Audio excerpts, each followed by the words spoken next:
Ever wonder what unequal length headers on a V6 sounds like? Well, stick around because I built an unequal length J-pipe for my 2004 Honda Odyssey. Hi, I'm Tom. I have a 2004 Honda Odyssey and I refuse to accept that minivans are uncool. I'm on a mission to build the absolute most badass second-gen Honda Odyssey ever, and this is your #1 place to watch that happen. Oh, I've also got a 1978 Puch Maxi, so if you like two-strokes and mopeds, I've also got some content for you. I publish new videos every Friday, so if you don't want to miss a thing, go ahead and click that subscribe button.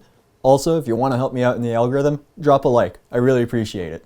Now, about that exhaust. To understand what's going on with the Odyssey's exhaust, we're gonna have to rewind a couple of years. Back in 2019, I had a catback for the Odyssey, professionally designed, built, and installed by the one and only Scott Richner. Richner is an absolute miracle man when it comes to exhausts. If you're in central Pennsylvania and need any aftermarket exhaust work done, I cannot recommend Richner enough. I mean, this madman made a car that he's never worked on before sound absolutely amazing. Without any research, he just knew exactly what to do. I mean, take a listen to this.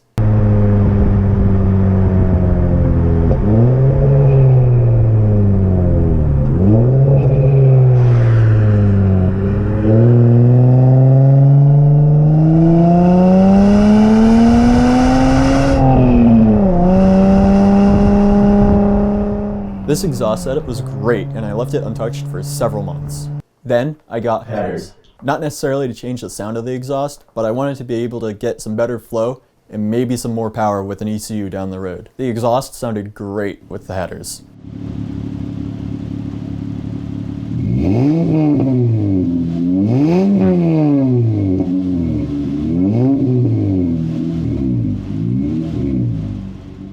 However, while I was installing them, I found out I need some modification to make them fit, and that meant I had to weld. The part I had to weld was specifically the J-pipe. If you can't tell, I was not a good welder at the time. This caused the exhaust to be really leaky up there, and it would only get worse over time. Fast forward to present day, and I've put an ECU inside that Odyssey. You can go ahead and check that video out up there.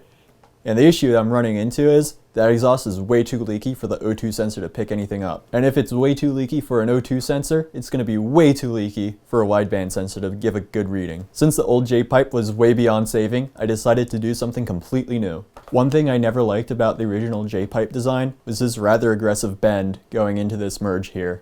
I'm not an exhaust scientist or anything, however I do feel that this design may hinder performance, especially when you're running NA. In the pursuit of performance, I also upsized the CAT and flex pipe to 3-inch diameter pipe. I also avoided any J-shape for this quote-unquote J-pipe. Every bend adds some degree of restriction, so I wanted to avoid as many bends as possible. As a result, unlike every other pipe available on the market for this engine, mine will be unequal length between the front and the rear bank, and this should dramatically change the core sound of the exhaust. After all the parts arrived and practicing with some scrap material, I went ahead and got to work on this exhaust. I'm not even kidding, this project took the better part of a week. I had to make sure that every cut and every part lined up perfectly so I wouldn't have to spend more time and money on this project. After finishing the front end of the exhaust, I had a friend help me line up the rear so I could make the cut correctly. At that point, the exhaust was good to go, so we started the van up to see how it sounded. Or at least we tried.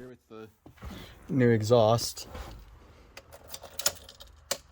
And the battery's dead. So the battery's dead? Yeah.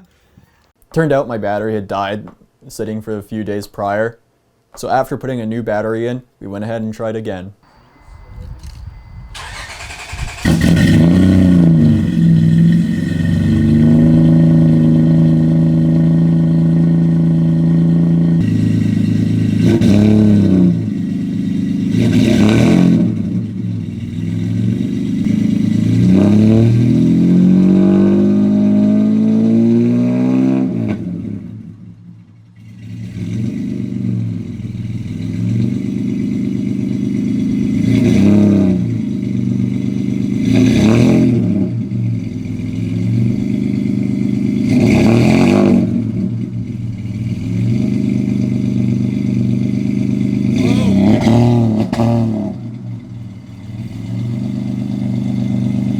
I'm quite amazed with the sound of this exhaust. Go ahead and let me know what you think down in the comments. Personally, I think it needs a little bit of refining to remove some of the rasp. Maybe a resonator or some bigger tubing could fix that. I also need to add the bung for the wideband sensor. That way I'll finally be able to tell whether I'm running rich or lean with this tune. In next week's video, I'll probably design and build the shifter and gear indicator for the transmission controller. The last part I need for the transmission controller isn't here yet, but it's going to be really soon. I promise. Until then, go ahead and take a look at some of my other content, or you can check me out on my other platforms linked down in the description. And always, stay classy.